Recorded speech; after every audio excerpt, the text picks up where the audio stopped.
Hello, let's make asteroids. Asteroids is a game where you control a small spaceship that floats around in space, and it follows all of the physics you would expect to see in space. And you can thrust the ship and rotate the ship, and you shoot bullets to try and break up the asteroids. If you hit an asteroid, it's game over, it starts again. And if you manage to clear the screen of all the asteroids, which admittedly in my version of it here is actually not very difficult to do, he says, firing aimlessly all over the screen, then you get 2 more asteroids to shoot at, guaranteed not to appear where the player is, and your score increases. And it's really about how long can we survive. When I started this project, I expected it to be quite simple. I was going to use some sprites for the asteroids and just move them around on the screen. However, it quickly became apparent that was rubbish, and so I decided to go back to how the original was done and implement a vector graphics framework. And this means I have to give a little warning up front. There's going to be some mathematics in this video. You often hear people say that to be good at programming you need to be good at mathematics, and I don't think this is necessarily true. In fact, I think the majority of programming actually involves rather trivial mathematics, or here in the UK we would call them simple sums. But if you're going to do games with slightly more advanced 2D graphics or full-on 3D graphics, you're going to have to know the mathematics behind it. There's no getting away from it. But, and with this video I hope to show, with a simple toolkit of maths, you can achieve quite cool things. Let's get started. As you'll be well aware by now, I'm currently using the One Lone Coder game engine for pretty much everything. This allows me to do graphics and input in the console, at the command line. So here I've inherited from the console game engine, and we typically override the 2 functions onUserCreate and onUserUpdate. This one updates the screen, and this one is called when the application launches. And at the moment, all the onUserUpdate does, per frame, is clear the screen. It fills it full of black pixels. In my int main, I create an instance of the game engine, and in this case I've set it to 160 characters wide by 100 characters tall, and each character is 8 by 8 pixels. Asteroids only contain simple objects, the ship, and the asteroids, and these are things that float around in space, so I think we'll create a struct to represent these objects. So let's create a simple struct, and we'll call it spaceObject. And this object contains some simple properties. Firstly, x and y coordinates for its position, i.e. where it is in space. And we'll also include some velocity coordinates, and we'll come back to that in a minute. So this will be the speed and direction that the object is travelling in. I also know that most of my objects are going to be asteroids, and they change in size, so I'm going to store that here too. I've got different types of objects in the game, so I'm going to collect them together in vectors. So this vector is going to store the asteroids. For now, let's populate this vector with a single asteroid. I'm just going to use the initializer list to do this. So I know that this is cheating a little bit, but I know that the format of my struct is such that the first element is the x position, so I'm going to say that that's 20, and I know that the y is the next one. We'll choose some velocities, let's say 8 and -6, so this is how much it changes per frame, modulated by f-elapsed time of course. And finally we've got the size, which I'm going to force it to say I'm an int. That'll allow the initializer list to compile properly. If we didn't tell it was an integer, it might think it's a short or a char or something else.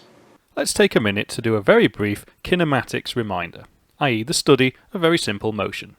We know that at any given time an object is at position P. If an object changes position, let's say it moves to P2, which is a new position, from an old position, that's got to take time. And that of course gives us velocity. In much the same way, we can think about acceleration, because if we've got a change in velocity, that too is also with respect to time. It goes without saying then that if we know our original velocity, the time that's passed, and our acceleration, we can calculate our new velocity, which in this case becomes v2 equals a multiplied by time plus v1. And the same applies for our velocity. We know that our new position, p2, equals the velocity times time plus the original position. We'll use these very simple equations to update the position of our objects on the screen. But let's not forget that P is actually an X and a Y coordinate, and so therefore V and A must also be directional. They need to be vectors. I'm going to update and draw the asteroids at the same time. And I'm going to use a little for loop to iterate through the vector.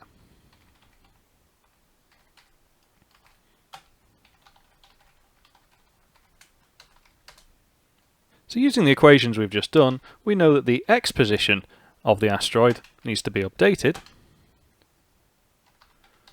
by the velocity vector times the elapsed time. And don't forget that this f elapsed time variable is the update between successive frames. It's the time taken between one frame and the next, and that allows us to run the program at a known speed across a variety of different computing systems. I've just spotted error number 1. I've put this in the onUserCreate function. That's no good. We need to do this on the on-screen update. We do exactly the same for the y coordinate. In fact, there won't be any situations where we're updating just x or y on its own. We'll always be doing things in pairs. To see if the motion is sensible, I'm going to draw the asteroid as a rectangle for the time being.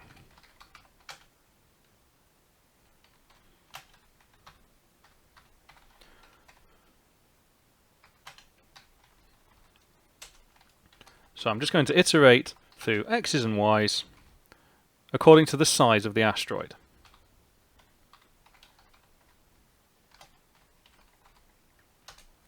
And I'll use the draw function to draw a pixel at these locations.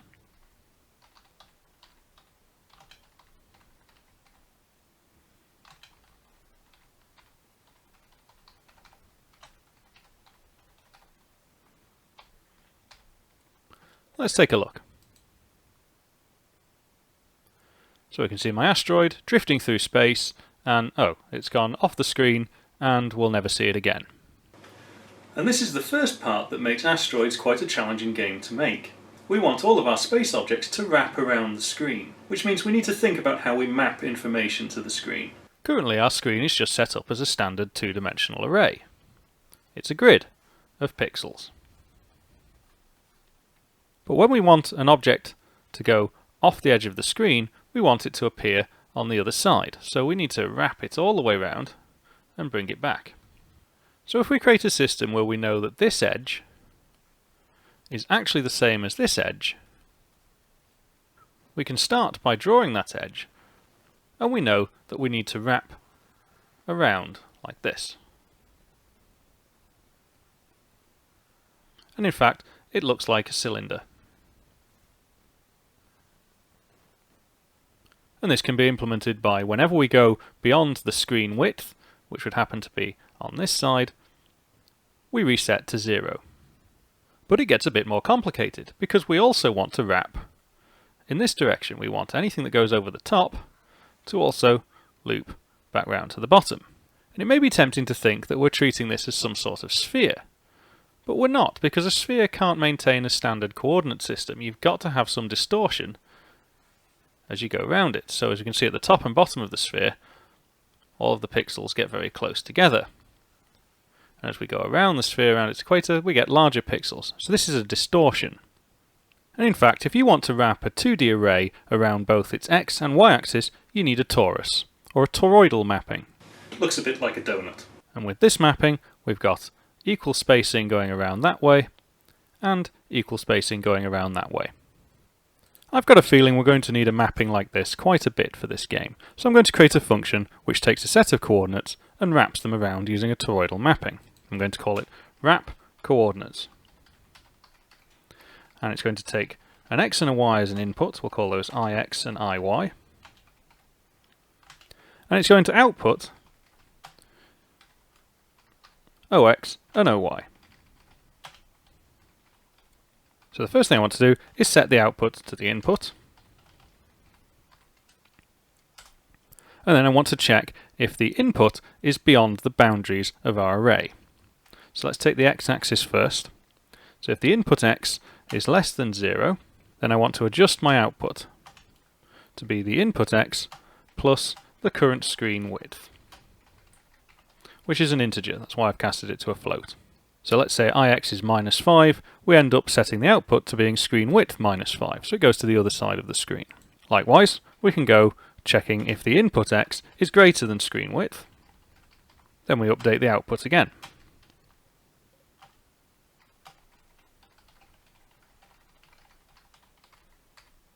Naturally, it's exactly the same for the y-coordinate, except instead of screen widths, we want screen heights. Now we've got a function that will create the toroidal mapping, we can always update our space objects to make sure that they stay within the game space. It's just a case of passing the current position, x and y, into the function, and we get them back. So it looks a bit strange, this, but it's valid. Let's take a look. So we can see our asteroid now drifting off one side of the screen, and it's appeared on the other. But there was a slightly undesirable artifact there. Let's see it again when it goes off this edge of the screen. We know that our rectangle is referenced from the top left, so we don't see the top right of the rectangle appear on the other side. And this is because even though our objects can be wrapped around using this coordinate mapping system, the graphics routines in the console game engine can't. They're not aware of it, they don't know that they should wrap around. So we're going to use some polymorphism to our advantage. In the console game engine, all of the drawing functions ultimately call the draw function, and this plots a single pixel to the screen. So what I intend to do is to override this draw function to take advantage of our new coordinate system. But I need to make one change to the console game engine here. I'm going to say that this method is virtual. Since I'm going to override it, I'm just going to copy from here and create a new function in our new class underneath the wrap coordinates. Now we've overridden the draw function, we need to use our wrap coordinates function. So I'm going to create some temporary variables, fx and fy, and I'm going to use our wrap coordinates to take the requested inputs, the x and y, so this is wherever the drawing routines want to draw the pixel on the screen. I'm going to generate the new fx and fy, which are the wrapped coordinates. And then I can call the original draw function, so not the one we've just overridden, with the new coordinates. And if you've ever needed an argument for object-oriented programming, this is it. With just this very simple change, we've now changed the nature of some fundamental parts of our drawing engine. So as we can see, the rectangle goes off the screen, but it draws appropriately at the bottom. We'll see again as it's going across. So the drawing routine wraps around automatically. And so this has given us two different spaces. One is game space, which contains the asteroids and the ship, and they're having the central coordinates wrapped around. And the other is the screen space, which is also using the wrap coordinates function. The two are separate, and we'll be doing all of the collision detection and actual game engine in game space, and all of the rendering happens in screen space. Now it's time to start thinking about how we add the player. We know that the player controls a spaceship that can be rotated. And so one property we need to store for the player is the angle of rotation. We also know that the user applies thrust, and so this adds acceleration in the direction the ship is facing. In space, nothing slows the ship down. That's why it drifts across space. So in order to slow the ship down, you've got to turn it around the other way and apply thrust, like a brake. And it's this that makes the game quite challenging. Since it looks like angles are important, I'm going to add them to the space object. And so we'll also have to update our asteroid initializer. We'll just set the angle to that, to 0. And we'll create another space object, which is the player. In the onUserCreate function, I'll initialize the player to be in the middle of the screen with no velocity and no angle. Now in quite a few other of my videos you'll have seen me use sine and cos quite a bit, but I thought it'd be useful to understand why. So let's assume I have an angle, theta, and I want to work out a vector related to that angle. Let's have a look on an axis. So we've got y in that direction, x here, and we've got some vector to that point, and we've got this angle. Well, let's simplify it for a moment and assume that our angle is 0 degrees. Therefore, on our axis, we know that our point lies somewhere on the y-axis. So we can see it has actually no component in the x, and we know that sine of 0 degrees equals 0. And cos of 0 degrees equals 1. If we take a point along the other axis, this time we know that our angle must be 90 degrees. So we'll change those from 90s. Sine of 90 degrees is of course 1, and cos of 90 degrees is of course 0. And these two functions are great because they will give you a circular line between the 2 points. And in fact, it keeps going round and draws a full circle. With just these functions, it generates a circle with a radius of 1, which means that if we treat our x and y as components of a vector, we get a unit vector. And this is very useful. Let's add some controls so we can steer the player. So we'll just look at the M keys variable, and if the user is pressing the left key, or holding it down even, then we just want to adjust the angle of the player by a little bit.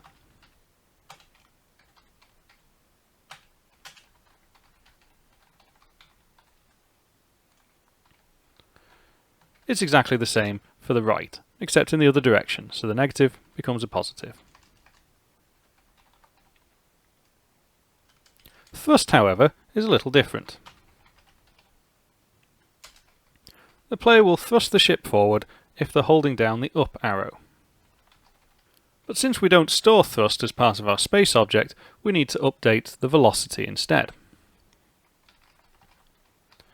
So for the x-axis, we're changing the x velocity by sine of the player angle times, and I'm going to pick a number at random here, 20 times f elapsed time. And as we've just seen with the maths, altering stuff in the y-axis uses the cos function. So by doing this, we know that we get a vector related to the angle that the player is pointing in, and we can use that vector as our velocity vector. But there's one little change to make, and that is we've got to add a little minus sign in front of the cos. And that's because our screen is upside down. 0 is at the top, screen height is at the bottom. That's not how maths works. So as we learnt earlier, we know that when we change velocities, we're using acceleration, and of course that is what our thrust is. So acceleration changes the velocity with respect to time. And we can use a similar set of equations to now update the position using the change in velocity. So velocity changes the position with respect to time. So I take the player's x-coordinate and update it by its velocity vector that we've just calculated, multiplied by f elapsed time. Let's not forget that our spaceship is also an object floating around in space, so we'll need to wrap its coordinates too, to keep it within the game space. So now we get on to the fun part. How do we draw the ship? I could represent the ship as another rectangle, but the problem is I don't have any routines to draw a rotated rectangle. Also, it's not very useful. It doesn't tell the player which direction the ship is facing, so he won't know which way the bullets are going to go, and he doesn't know which way the acceleration is going to be applied when he presses the thrust button. Fortunately, and this is becoming a theme with this video, maths can help us out. Let's consider using an isosceles triangle as the ship, so it's clearly pointing in the pointy direction. We can see that this coordinate is about -0, -5. This point is -2.5, and the y coordinate is 2.5, and this one becomes +2.5, 2.5. Whenever we see 2D coordinates, don't forget we've actually got a vector from the origin. So we've got one vector up there, one vector there, and one vector there. And as we've seen previously, we can use trigonometry to do things to vectors. We don't need to worry about the lines so much, because once we've got the points, we can use the game engine's draw line utility to draw lines between them, thus giving us the ability to have wireframe objects on the screen. Once we've got a set of points, we can use matrices to transform them. Now this video isn't going to be a full-on video about how matrices work, but it'll give you enough to get going.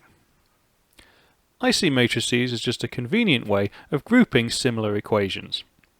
So if I have my input points x1 and y1, I want to get an output x2 and y2. I want to do some sort of magical transformation between them. If I want to do nothing, I create what's called an identity matrix, which looks like this. It has all ones in the main diagonal. And you perform this matrix multiplication operation like this. We take this component and multiply it by this component. Then we take this component and multiply it by this component. And finally, we take both of those and add them together. So if I write this out, what this becomes is x2 equals 1 times x1 plus 0 times y1.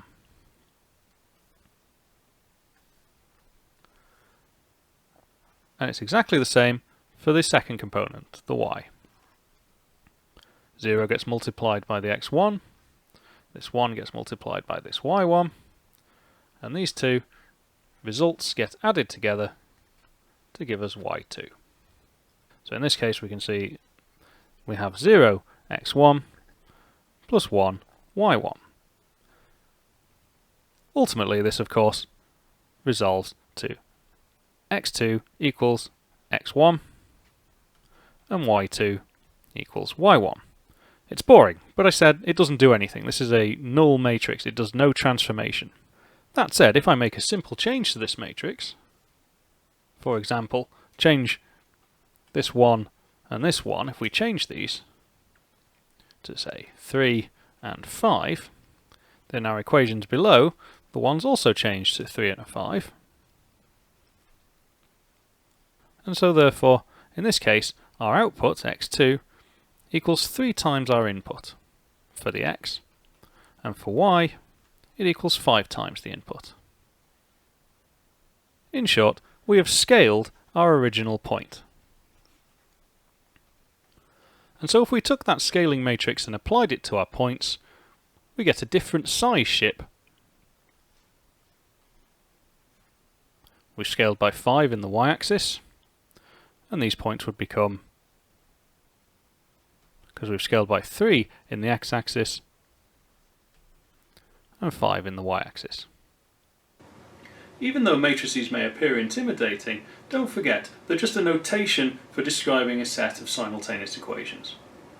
This simple example was of a scaling transform matrix. However, we're not going to scale the ship, but we might want to scale the asteroids later on, so we'll come back to this. What we're more interested in doing is rotating the ship. Rotation matrices are more complex, and Wikipedia has some excellent resources on how they're derived and how to use them. In fact, it does for all the 2D transformation matrices. But for completeness and for this video, I thought I'd show how I can derive a rotation matrix. Because I feel as a programmer, it's always useful to understand why I'm doing does what it does. So when it goes wrong, I've got more hope of understanding the problem. Let's assume I've got 2 points, P1 and P2, and I want to rotate P1 to be in the position of P2. This problem becomes challenging because I might not know what the original angle of my point was. All I know is that I want to change it by a small amount. Let's just label these angles so we can keep track of them. We know from earlier that we can represent our points using sine and cos.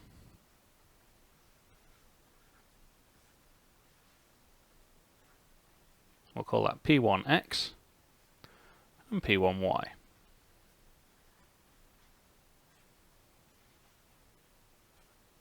Well, we can see in a similar way that P2 is actually the sum of these two angles. So we could write this out as P2x equals cos of angle 1 plus angle 2, and P2y equals sine of angle 1 plus angle 2. Now our problem is we might not know what angle 1 is. All we know is we want to rotate it by angle 2. So we can use some trigonometric identities to help us out. Remember those from high school?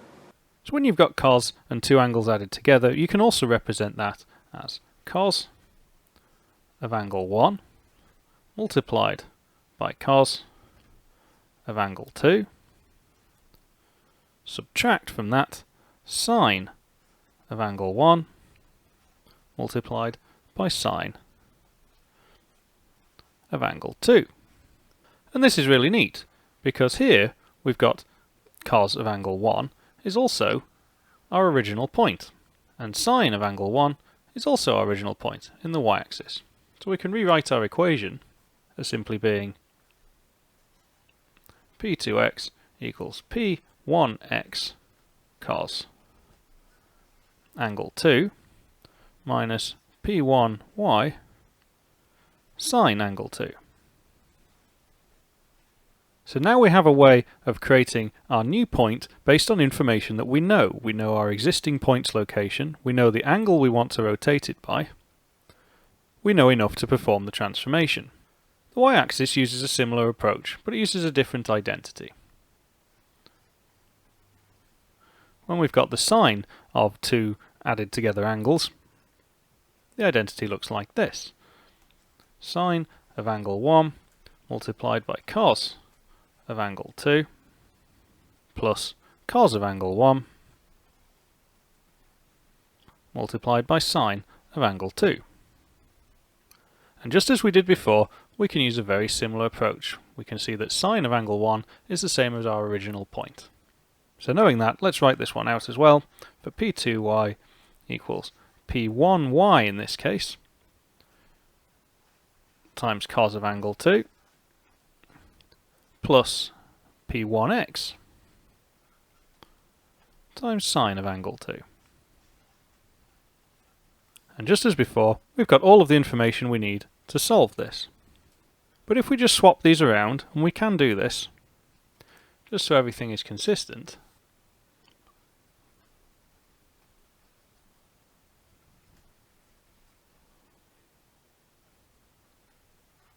what we see is we've got a matrix operation.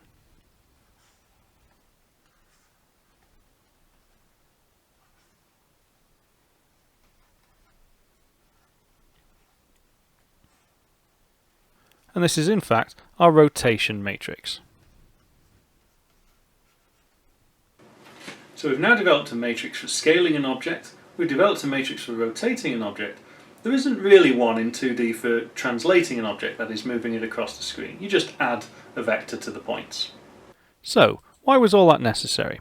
Well, if we define our ship as a set of 3 points in the triangle, as we saw before, we can use matrix operations to manipulate these points. I'm going to create 2 more arrays to store the transformed points. So the idea here is the model never changes, but what we draw to the screen is the transformation of the model. And this is how all wireframe graphics work. In fact, it's how all 3D graphics work, even in the most modern of games. If you want to be a games programmer, particularly a modern day games programmer, you're going to need to become familiar with matrices and vectors. When applying transformation matrices, it's quite important to do it in the right order, or else you'll get odd results. So the first thing I'm going to do is rotate the model. And this assumes it rotates around the origin of the model, which as we saw before was 0, 0. And all this for loop does is go through all of the points in the model and multiplies them, like the matrix versus the vector that we've just seen. But the angle that we want to rotate by is the player angle. So we can rotate the model triangle in the direction the player is facing. Once the model has been rotated, I then need to offset it to where the player currently is. So I need to set it to the player's x and y coordinates. They're the position vector of the spaceship. Once I've rotated and translated, I want to draw it to the screen. So I'll create a loop which goes through all of the points and draws lines between them. And you'll see it goes up to points 4. That's because there's one more point here than that in the model. And by using the modulus function in here, I make sure that I get all 3 lines drawn. And don't forget, the draw line routine calls the draw function, which we've already overridden with our wraparound function. Let's see how this all comes together.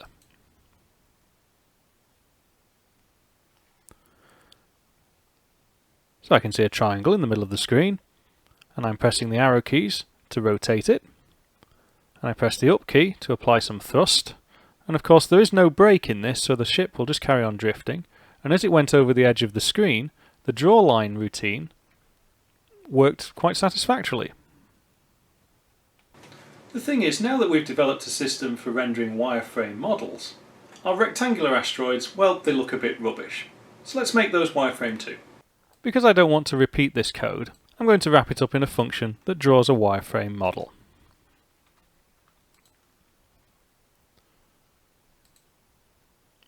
So the draw wireframe model function takes in a vector of pairs, and these pairs are the x and y coordinates. So we can define a model and give it to this function. And when we draw it, we call a position xy, where on the screen do we want to draw it. We have an angle of rotation, we have a scaling factor, and we have the colour that we want to draw it. And here we can see in the comments that the first element of the pair is the x-coordinate and the second element is the y-coordinate. And the first thing this function does is create another vector to hold the transformed coordinates. We don't want to change the model coordinates each time. They've got to stay static. So I create another vector the same size. And I do the rotation. Then I apply the scaling matrix. Then I translate it. And then I draw the polygon. Exactly the same as we've done before, but now we can draw any kind of model that we want. So all of this original ship drawing code can go now.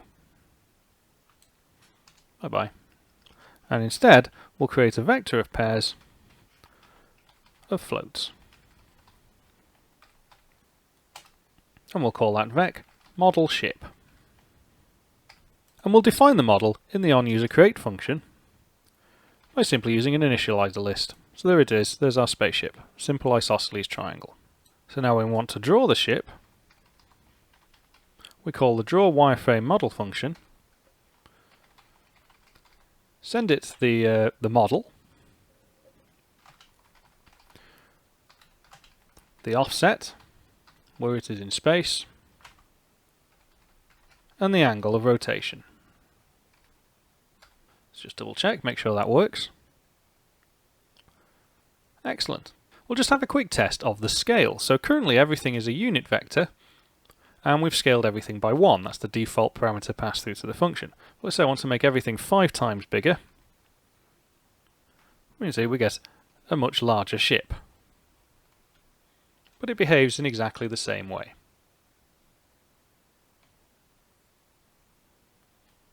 We'll leave that at 1 for now. So I probably want the same thing as a model for one of my asteroids.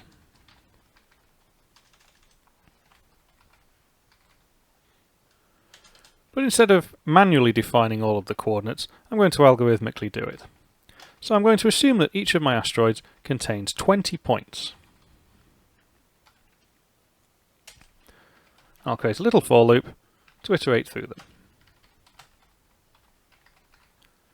The middle of the asteroid is assumed to be 0, 0, the origin. And each of the points are going to lie on a circle of a particular radius, which I'll say is 5. Since I've got 20 points, that effectively gives me 20 segments in my circle. And since the circle consists of 360 degrees, I want to break up my segments into degrees per segment.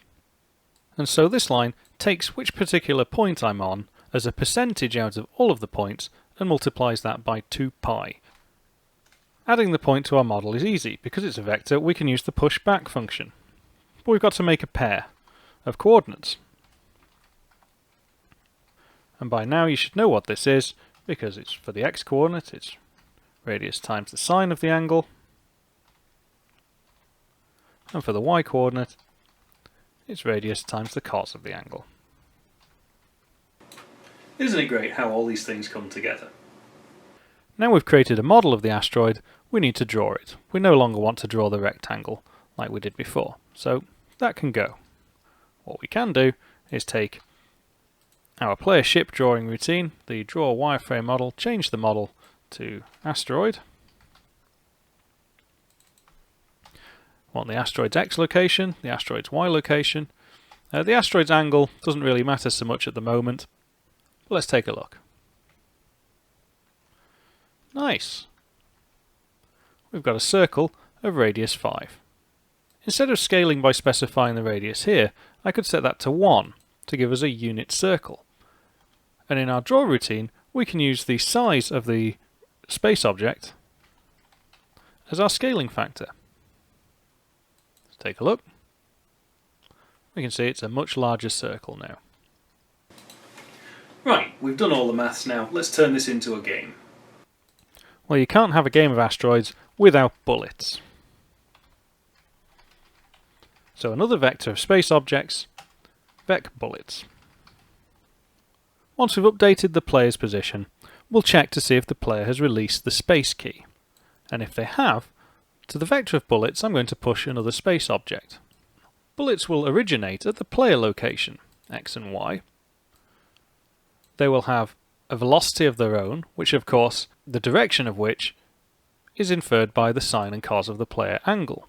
Bullets move at high speed, so we'll set that to a high value. The size doesn't matter, and the scale doesn't matter. So just like we do with the update and draw asteroids function, we need to do the same for bullets. So I'm going to start by copying a large part of that. The bullet's position is updated by the velocity, and we need to make sure that the bullets stay within the game space. Drawing the bullet is very simple. It's a single pixel and it's white. That's the default setup for the draw command. Let's have a look.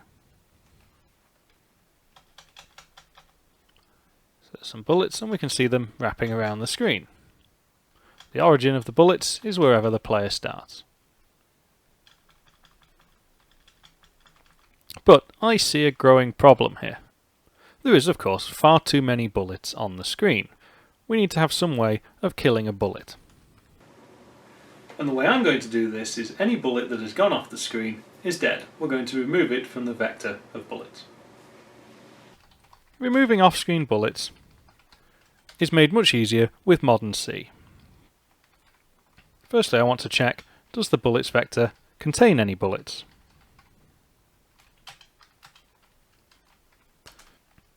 And then I'm going to use the remove if function from the algorithm library as part of the standard library. And it works a bit like this. It's going to return an iterator. The remove if function doesn't actually remove anything. It sorts the vector of bullets in such a way that anything that fails the if criteria is at the end of the vector. So we want to pass in some iterators to say which part of our vector of bullets do we want to inspect. Well, we want to do the whole thing, so we're going from begin to end. And now we need to pass it the criteria. And of course, being modern C, we do that with a lambda function. So my function is going to take a type space object. So in this case, actually, it's going to return true if the bullet has gone off the screen. So that way the remove if function knows to remove it from the vector.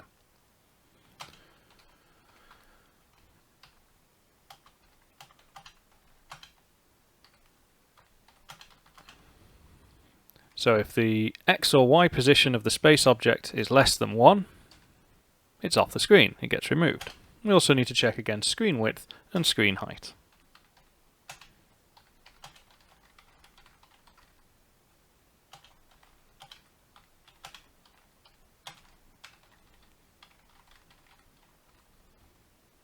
The returned iterator from the remove if function points to the start of all of the bullets which we can remove, so we'll call the erase function.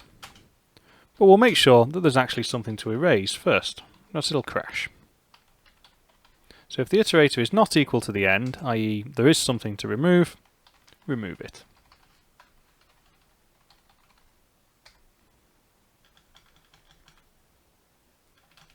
And as you can see, now when the bullets go off the screen, they disappear. You can also see they're not destroying the asteroids, and nor is my ship crashing into any asteroids. It's time to add collision detection. Fortunately, in asteroids, collision detection is very simple, because everything is represented by a point. So we know that the centre of the player's ship is a point, and we know that the centre of a bullet, in fact a bullet is just a point, and that our asteroids are also represented by a point. So we can check all bullets against all asteroids to see, does a bullet exist within a circle defined by the asteroid's size and its central point. The same applies to the ship. And this gives the player a little bit of an advantage, because if the ship is like this with the asteroid, it's safe. However, if the ship is like this with the asteroid, the ship gets destroyed. And checking to see if a point lies within a circle is very simple indeed. We calculate the distance between the 2 points, and if it's less than the radius of the asteroid, then the point must lie within the circle. And so it becomes, if the square root ax take bx squared plus ay take by squared is less than, in this case, size, then we know a collision has occurred. Because we'll be doing a lot of collision detection, let's create a function which checks is point inside circle. And it simply takes the origin of the circle and its radius and the point, and returns true if the point lies within the circle. We'll do the collision detection when we update the bullets. Even though we're iterating through all the bullets, we'll need to also iterate through the asteroids again. And this could cause problems if you've lots of asteroids and lots of bullets. But for this simple little demonstration game, I think it'll be just fine. And we'll just check if is point inside the circle, we give it the asteroid's coordinates, and size, which is the radius, and we give it the bullet's coordinates. Then a collision has occurred. When we hit an asteroid, we need to do two things. The first is we need to remove the bullet. And I don't want to remove it directly from the vector we're currently iterating through. That'll cause it all to crash. But fortunately, we have a routine down here which will remove any bullets that have gone off screen. So to remove the bullet, I'm going to force it to be off screen. It'll get tidied up later on.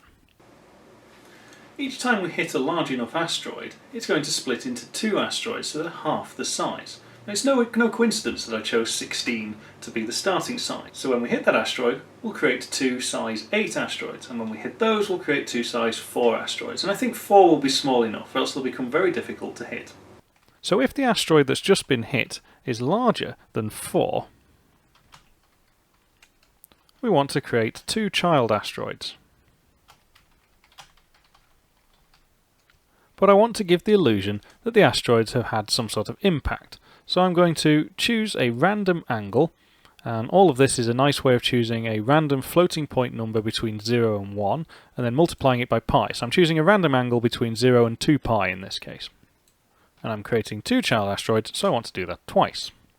However, I don't want to do any changes to the asteroid vector because I'm currently iterating through it, and it'll crash. So I'm going to create a temporary vector outside of these two loops to store new asteroids. So any asteroids I create get added to here. And once we've come out of those 4 loops iterating through the vectors, we know it is safe to change them. So I'm going to append all of the new asteroids to the existing vector of asteroids. Now I can safely create new asteroids. So again, using my initializer format like I did at the start, we want to specify the x and y. Now fortunately these can be the same as the parent, because it's in the same location. My random angle I now need to convert to velocity coordinates. Here we go again, you must know this by now. I'm going to choose some numbers. In this case it's 10 times sine of angle. And for the y, the velocity y, it's cos of angle. I now need to specify the new size. Remember, we need to cast it to an int when we use this initializer approach, but it's easy enough because I can just bit shift it to divide it by 2. And for completeness, we'll set the angle of the space object to 0. So that's created one asteroid, and that's created another. We'll just change this angle to angle 2. But there's still one more problem. The original asteroid that's been hit is still in the vector. We need a way of removing it without corrupting the iterators. Well, we did something similar with bullets, so I'll do the same for the asteroids. If the asteroid goes off the screen, i.e. I'm going to force it to go off the screen, then it's going to get tidied up. So it's exactly the same code. In fact, I'm not going to bother checking for all edges of the screen this time, because I know that to kill an asteroid, to remove it from the game, I'm just going to set its x-coordinate to -100. So to kill the asteroid, I'm going to deliberately set its position to -100. We know it'll be cleaned up by the routine later on. Let's take a look. I've got a ship. I fire a bullet, it splits into two. And they each get a little random direction. And I can keep doing that until I've killed all the asteroids. I suppose we best put in a way to kill the player. Testing to see if the ship has hit an asteroid is just the same as checking the bullets. We iterate through all of the asteroids and we see is the point inside the circle, but in this time the point is the player's x and y coordinates. And if it is, we set a variable be dead to true. So I'm going to add a variable to our class.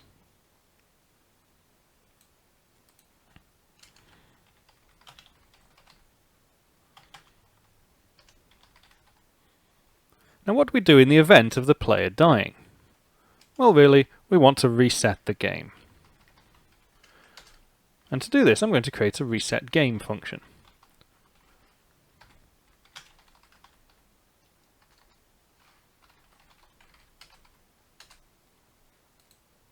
I'm going to take some of the stuff out of the onUserCreate function, particularly the dynamic variables, so the player's location, and the vector of asteroids. I'm going to make sure there's nothing in that vector before I add to it. I'm also going to get rid of all of the bullets. And we've only got one asteroid floating around at the moment, so I'm going to add another. But I'm going to change up the starting position. And starting velocities. So it doesn't just mirror what the other asteroid is doing. We know once we've reset the game, we're no longer dead either. And because we've got the reset game function nicely and tidily starting up some game data, we'll also put that in the onUserCreate.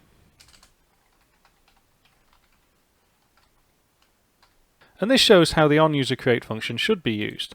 We're creating static resources. We're not using it to define an initial state of the game.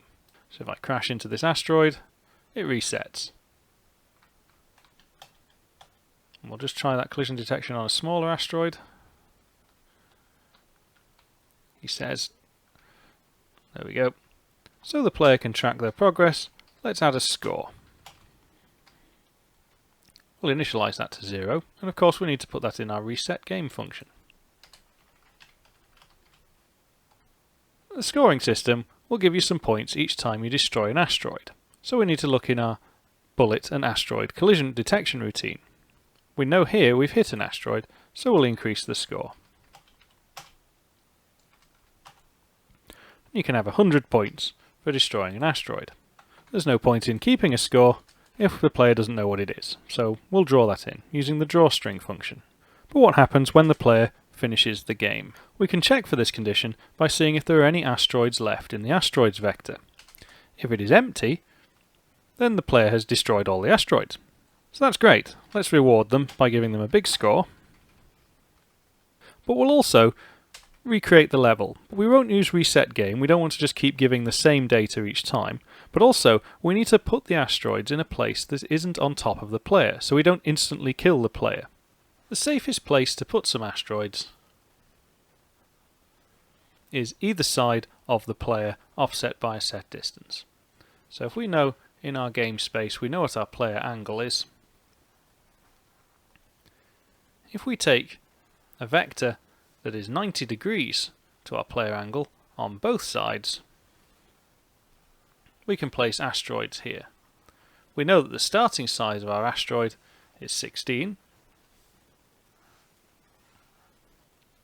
So as long as we position them further than 16 away from the player, then the asteroids won't collide with the player when we put them on the game.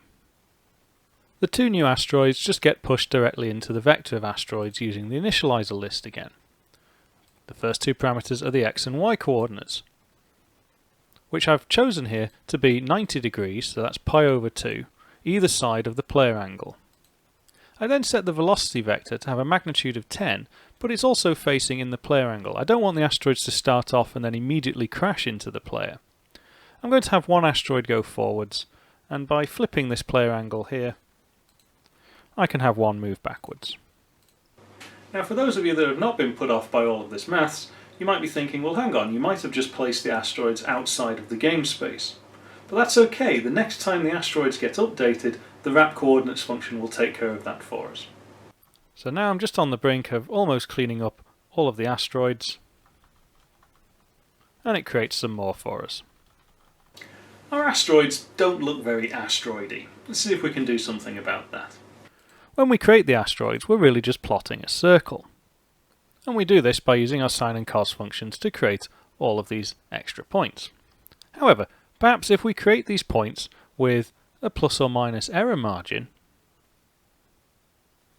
we'll get a less circular shape, but it'll be a closed polygon nonetheless.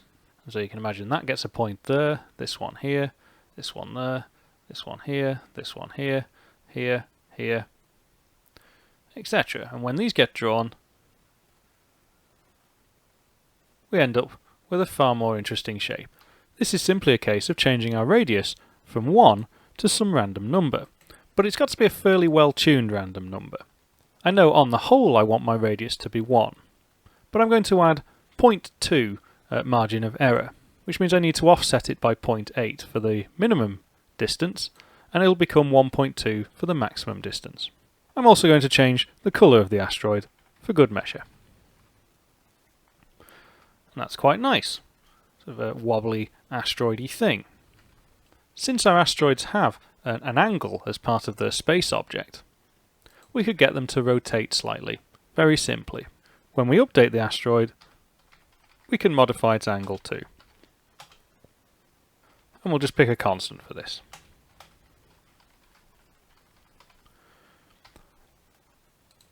And because we've put all the effort into creating a wireframe rendering engine that can take rotation matrices, it's very simple to add these sort of effects.